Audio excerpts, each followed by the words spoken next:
What's going on, guys? Andrew back again here today with yet another Newcastle Career Mode episode for you guys. If you missed the last episode, I'll put a link in the description and an annotation on the screen right now.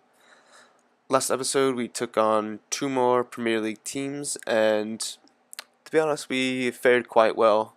I don't want to spoil anything for you guys, so if you want to check that out, link in the description, annotation on the screen right now. And yeah, on the screen right now, we have just the squad report. A couple guys going up, a couple guys going down. Mainly the old guys are going down, and some of our young guys on loan, like Aos Perez, who is probably going to be featuring in our team a lot more next season, hopefully, is going up, and that's what I would expect. But as to what's on the screen right now is us scoring goals. This game was everything I could ask for and more. That man right there, Hunmin Son, he's just tailor-made for these cup games.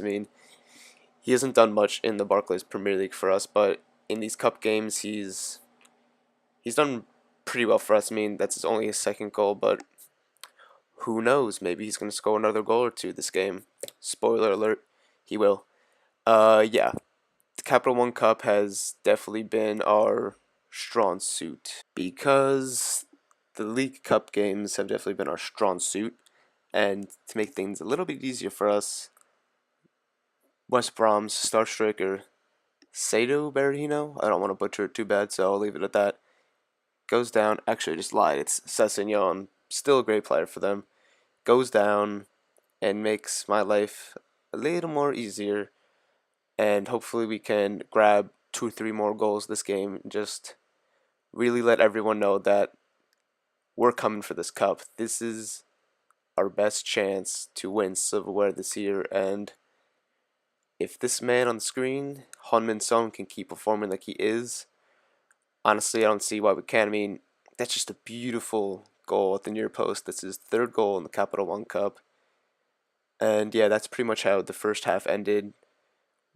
Albion really didn't get anything going on. This was right from the get-go. This was kind of our game to lose because we just came out more prepared. We had more urgency than they did, and they were at home. They're letting their fans down. The traveling fans. They definitely got their money worth. But right after the restart, the home side would actually get on the board through Callum McManaman.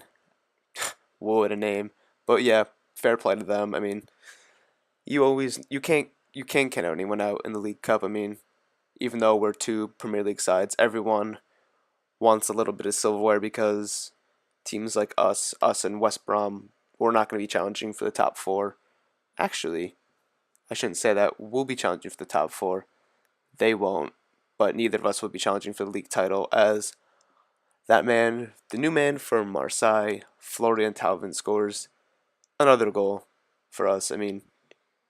At this point, 3-1, the route was on. The way we were playing, the confidence I was playing with, the team was playing with, we were going for blood. We could easily grab another goal or two because we just completely outclassed him this game. As you see here, he runs on the wing again, wins a penalty.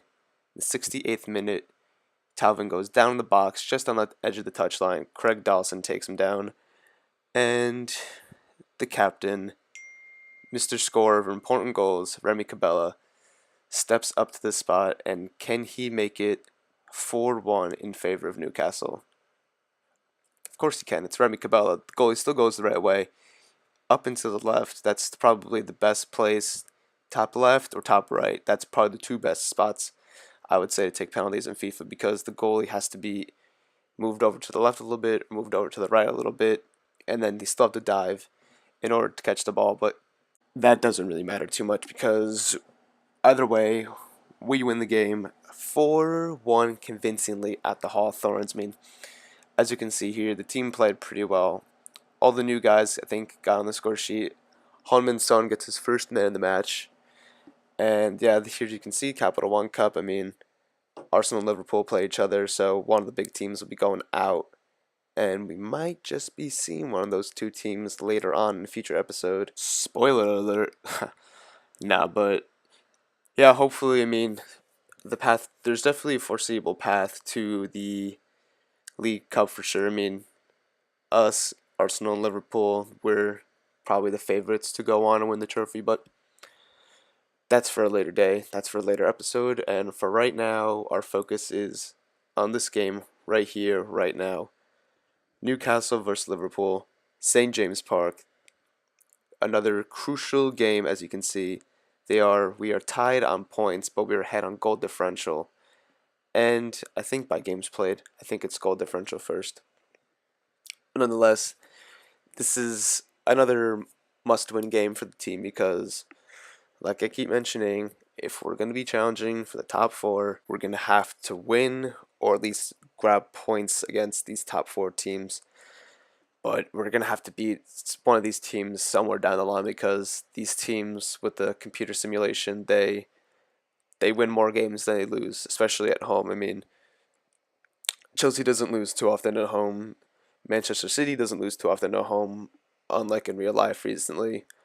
Thanks a lot for that, Man City. But I don't know.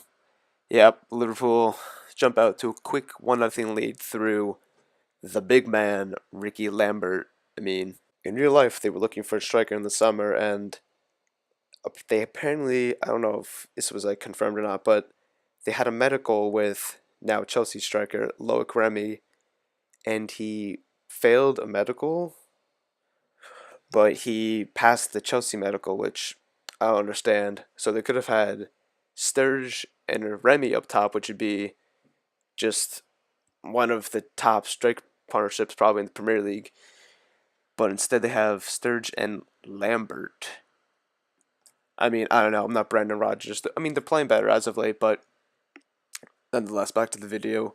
Quick reply from, you guessed it, the Frenchman, the captain, the clutch goal scorer, Remy Cabella. I mean, I feel like I'm just repeating myself almost every single episode when I say this guy has a knack for the dramatic. I mean, granted, it's not 90th minute, last game of the year when we're trying to get into a Champions League spot, but if we don't grab these points against these top teams, we're not going to be getting where we want to be at the end of the season, which is into Europe. I mean, top five is definitely no easy task. I mean, we're going to be needing to grab at least 65, 70, 75 points to be challenging for the top four. And games against Liverpool, we're going to be having to grab probably 4 out of possible 6, I would say, to be doing that because I don't think they're title contenders like they were last year, but they're definitely a threat for Europe.